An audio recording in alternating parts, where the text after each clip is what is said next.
know yourself as the open, empty, luminous presence of awareness.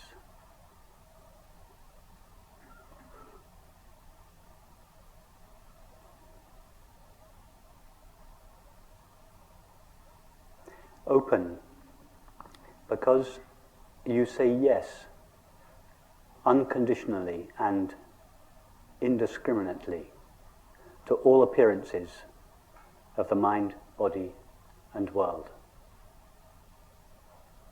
Like empty space, you have no mechanism inherent within you that can resist any appearance. We don't have to make this the case, it is already the case.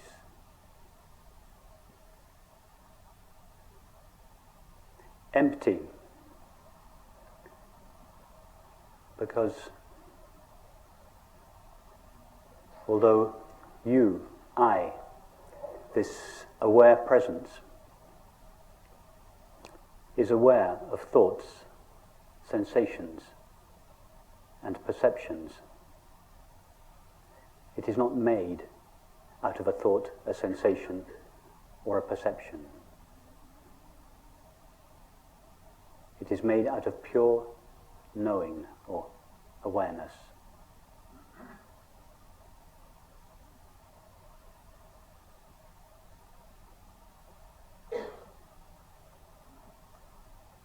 And luminous, because just like the sun, relatively speaking, that renders all objects seeable, so you, I, this open, empty presence, renders all experience knowable.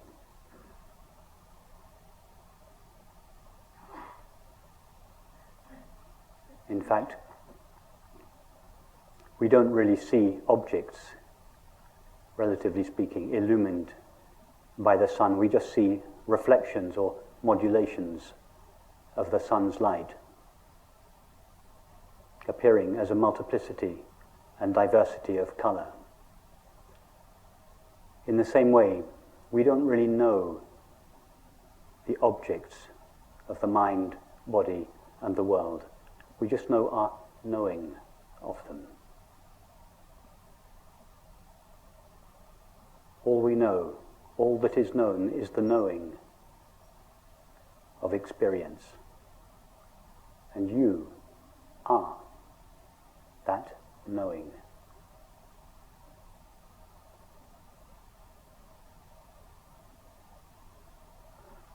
All that is ever known is a modulation of our own knowing presence, modulating itself in the form of thinking, sensing, and perceiving, and seeming to become a mind, a body, and a world.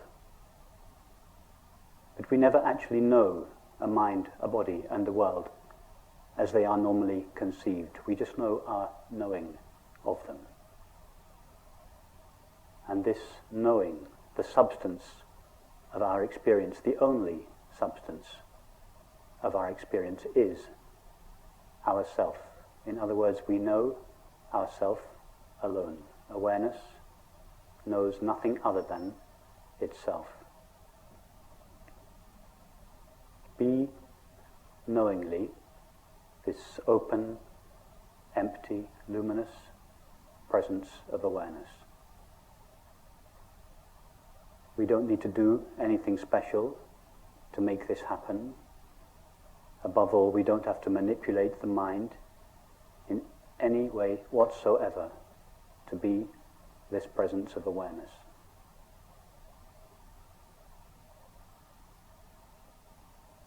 This presence of awareness, which is simply our self, what we refer to when we say I, is ever present.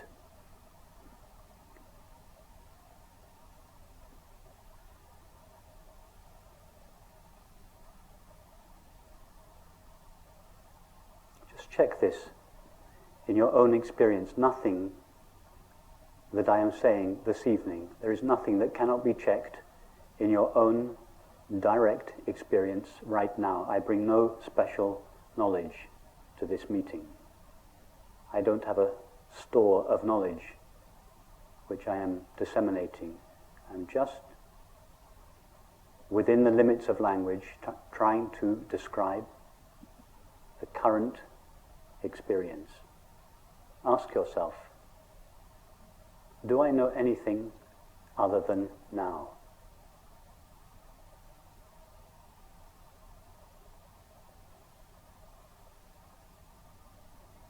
Try to experience the not now. Try first to experience the past. It's easy to experience a thought about the past. But what about the actual past to which this thought refers? Try to experience that. Can you step into the past? Can you go 1 second into the past? Or 1 second into the future? Thought can go there. But what about you?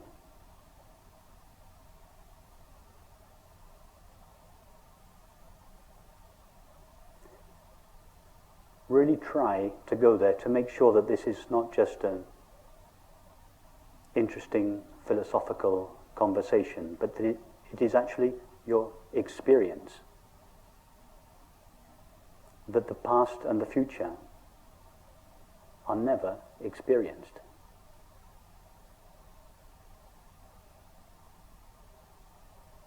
And if the past and the future are never actually experienced, they are only thought about. And that thought about the past and the future is always now. If this past and future are never experienced, what does that say about time?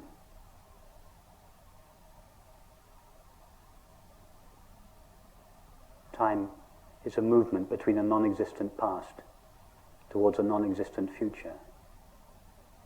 It's a theory, a necessary and valid theory, but a theory that doesn't refer to the reality of our experience.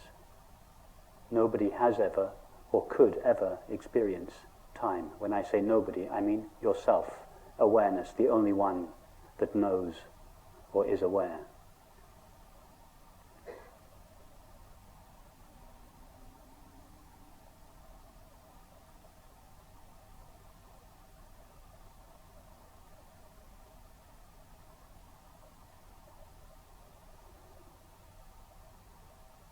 When I arrived off the plane from London in Washington, D.C. last weekend before coming here,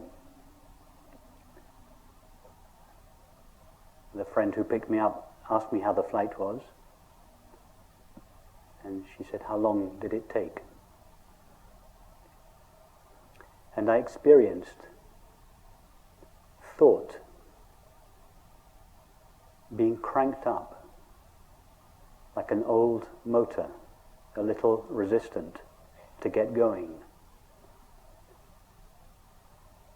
And for a moment, I could feel the cogs of thought almost moving, trying to work out how much time the flight had taken.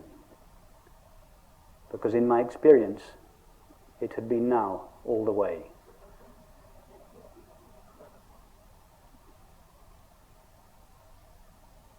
I had never left London. London had left me. I had never got onto an aeroplane, a flow of sensations and perceptions that thought abstracts and calls a body in an aeroplane, flowed through me. And I never arrived in Washington, D.C. Washington, D.C. arrived in me, or at least the cluster of perceptions that thought calls Washington, D.C. arrived in me.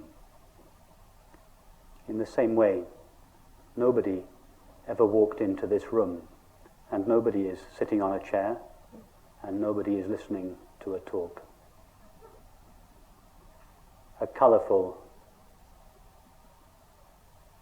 flow of sensations and perceptions appears in awareness.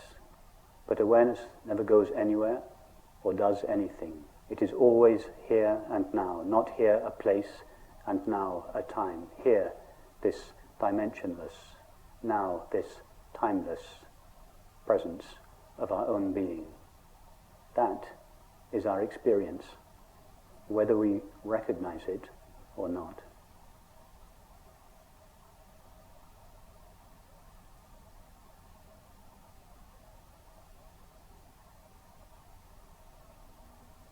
Now the mind may feel a little rebellious when it hears this. It may say, yes, yes, yes, that's true, but there is an undeniable continuity to my experience.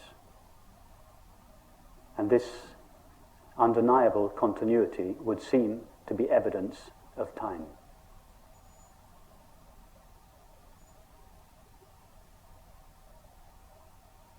Where does this felt sense of continuity come from? All we know of the mind is the current thought or image. And thoughts and images are intermittent.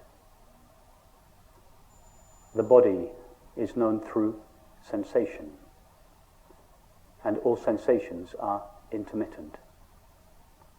All we know of the world is perception, that is, sights, sounds, tastes, textures, and smells.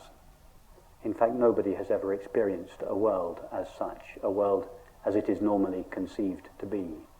We just know the current perception, and all perception is intermittent. So if the so-called mind, body, and world are intermittent, from where does this felt sense of continuity come from? It comes from the only thing, if we can call it a thing, that is truly continuous, or in fact not continuous, but ever present now in our experience, and that is our own being, the presence of awareness. The presence of awareness is the only thing that is known to be ever present. Now the mind knows nothing of awareness because the mind only knows apparent objects. So when the mind looks at experience to find what it is that accounts for continuity, it cannot see awareness. And so it manufactures a substance called time to account for the continuity of experience. In other words, continuity in time is what eternity looks like when viewed through the narrow slit of the mind.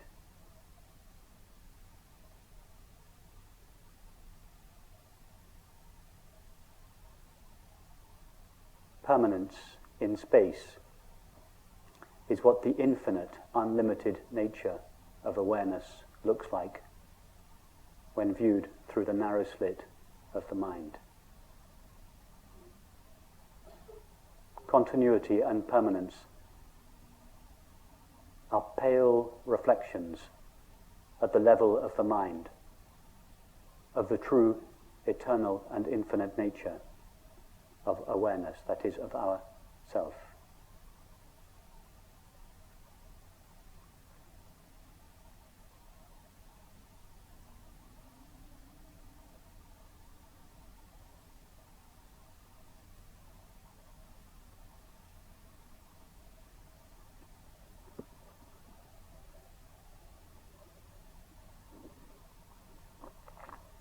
What else can we say about ourself from our actual experience? Which means right now, what can we know for certain about ourself? Not what thought may tell us about ourselves, but what we actually know in this moment, derived only from our experience of ourself. Ask yourself, can I, this open, empty, knowing presence, can I be agitated? Thought can be agitated. Sensations, or the body, can be agitated. The world can be agitated. But what about you, the one that knows the apparent mind, body, and world? Can you, this open, empty presence, be agitated?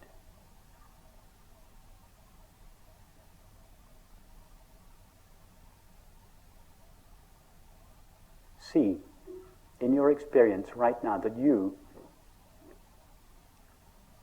are, and this of course is just an image, are like an open, empty space, such as the space of this room. Nothing that appears within this room can agitate it. We are all sitting peacefully now, but if we were to stand up and start dancing or fighting, would the space of this room become agitated? You are like that. You, I, the presence of awareness, are undisturbable, imperturbable. We don't need to become imperturbable, and this undisturbability of ourself is not dependent upon the condition of the mind. Right now, you, awareness, are utterly imperturbable, and for this reason, another name for ourself is peace. Peace is not a quality that ourself has, it is what ourself is. Not peace of mind. Minds are more or less agitated. This peace that passeth understanding, that is not of the mind. It doesn't have to be sought. It is not hiding in the background of experience. This very awareness that is seeing, hearing, knowing, is pure peace itself, shining in all experience, however apparently agitated that experience may be.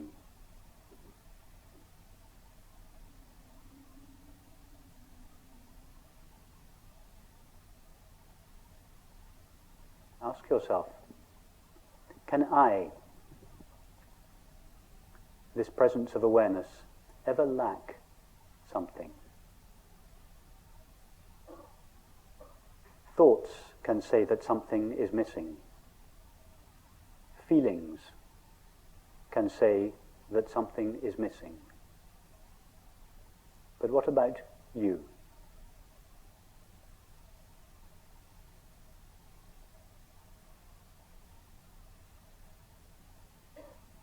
Without referring to thought or feeling, is there the slightest motive in you to avoid the now and replace it with the not now?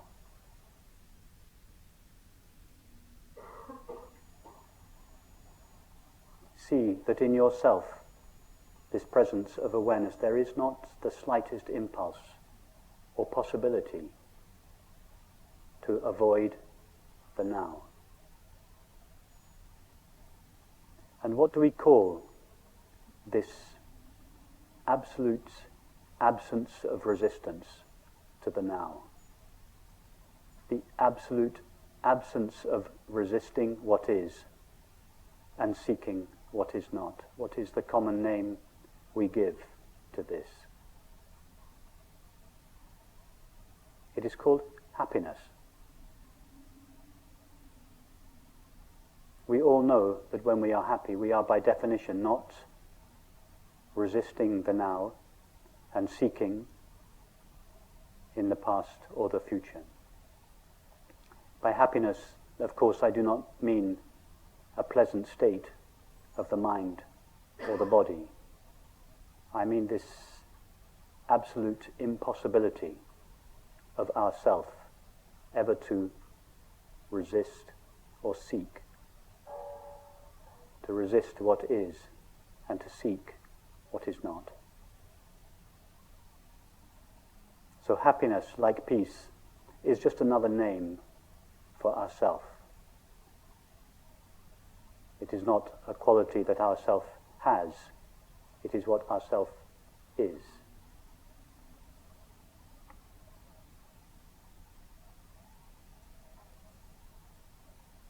What else can we say for certain based on this current experience about ourselves?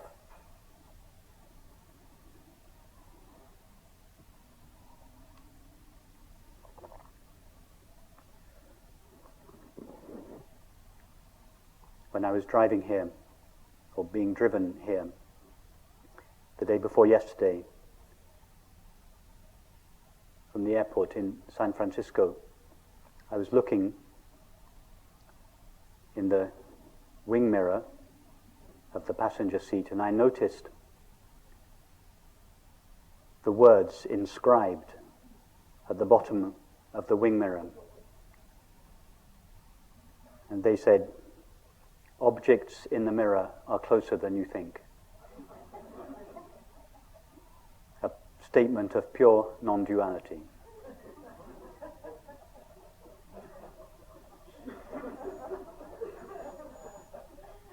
Objects that appear in the mirror of consciousness are closer than we think. How close to a mirror are the objects that appear in it?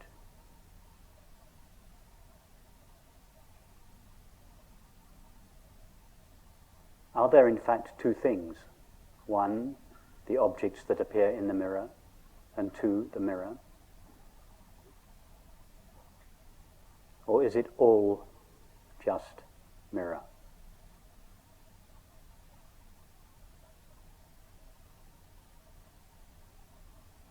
All we know of the apparent mind is the experience of thinking. And thinking is just a modulation of yourself, a modulation of knowing or awareness. All we know of the apparent body is the experience of sensing. And sensing is a modulation of yourself, awareness. All we know of the apparent world is the experience of seeing, hearing, touching, tasting, and smelling. These are all modulations of knowing, modulations of ourself. In other words, we never truly know a mind or a body or a world. These labels are just abstractions that thought superimposes on the intimacy of our experience. From the point of view of experience, which is the only real point of view, experience is much closer, much more intimate, so close as to not admit the possibility of two things. One, myself, awareness, and two, the object that I know. Even that is an abstraction. It may be a useful stepping stone, a halfway understanding to conceive of thoughts, sensations, and perceptions arising in awareness. But nothing arises in awareness. The only substance of all experience, the only substance of thinking, sensing, and perceiving is already awareness.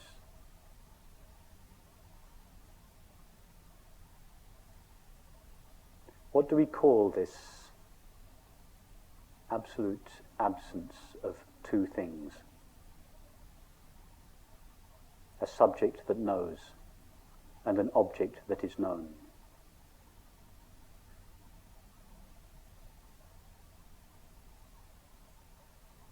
Take now the experience of hearing. Go to the sound of the air conditioning. Forget about the labels sound and air conditioning. Our only knowledge of the apparent air conditioning is the experience of hearing. How close does hearing take place to you? 5 meters away? 10 meters away? Refer only to your experience, not to what thought tells you about sound. Where is hearing?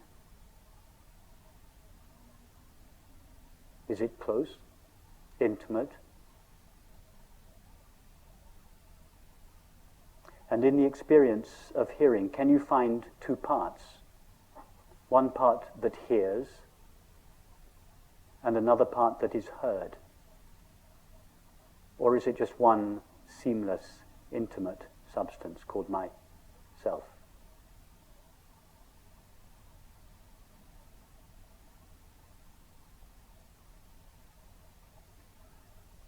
And what about this room? Thought says, I, the inside self in here, sees the room, the outside world, out there. But what does experience say? All we know of the apparent room is the experience of seeing. Remove seeing, and the room vanishes. In other words, we don't know a room. We just know the experience of seeing. Does seeing take place 5, 10, 15 meters away from yourself? Or is seeing utterly intimate?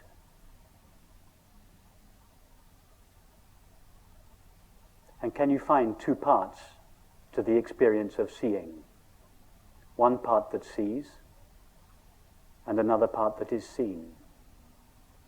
Or is it just one seamless, intimate substance?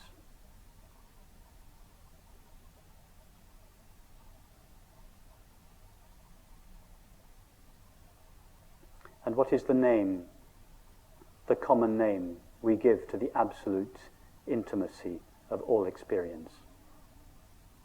It is called love.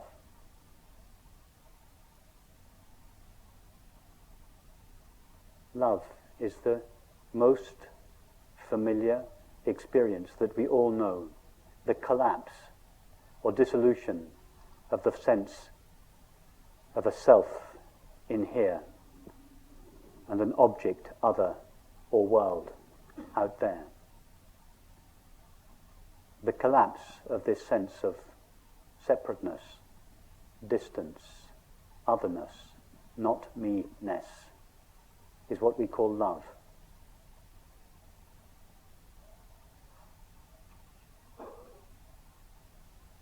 Love is just another name for non-duality. If we call it non-duality, there's just a few thousand of us in the world that are interested in it. But if we call it love, or peace, or happiness, then all 7 billion of us are interested in it.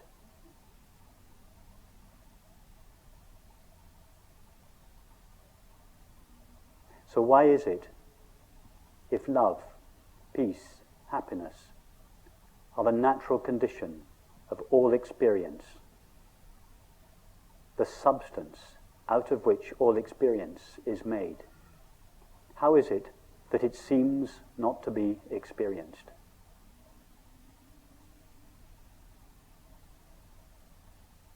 It is because of a single thought that rises in awareness, made only of awareness, which imagines that awareness shares the limits of the thoughts, feelings, and sensations that appear within it. It is like imagining that a mirror shares the limits of the objects that appear in it. With that thought alone, the ever-present, unlimited awareness, which is what we are, seems to acquire or take on the apparent limits of the body and the mind. Just as the screen seems to take on the limits of an image when a film begins. As a result of this imaginary collapse or contraction of our self-unlimited, eternal awareness into a body and a mind, these qualities of love, peace, and happiness are seemingly veiled. And it is for this reason that the self, the separate self that thought imagines us to be, is always, by definition, on a search in the imaginary outside world for the apparently lost love, peace, and happiness.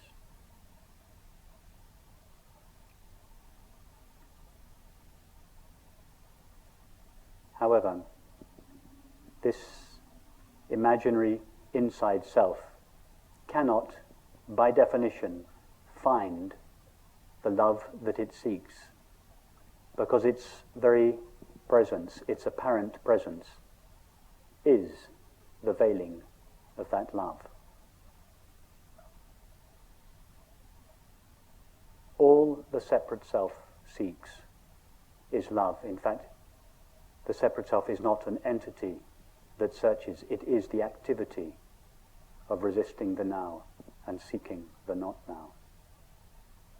All this seeking ever wants is love. But love is the dissolution of this seeking, the dissolution of this imaginary self. In other words, the separate self that seeks love is like a moth that seeks a flame. The flame is all the moth wants, but it is the only thing it cannot have. Because as the moth touches the flame, it dies. That is its way of knowing the flame.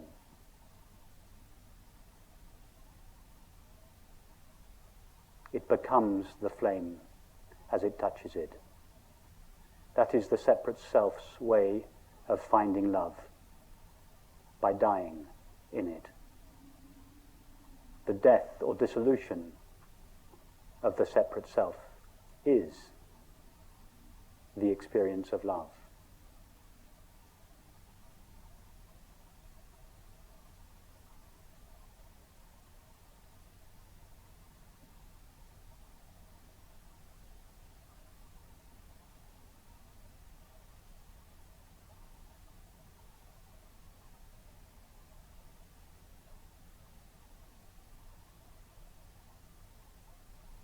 So simply be knowingly this open, empty, luminous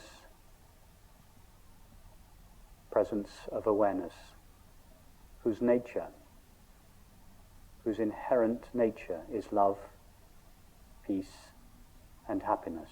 Not a love, peace, and happiness that is in the background of experience that has to be sought, but that is shining in full view at the heart of all experience. In fact, experience is made out of this substance called peace or happiness.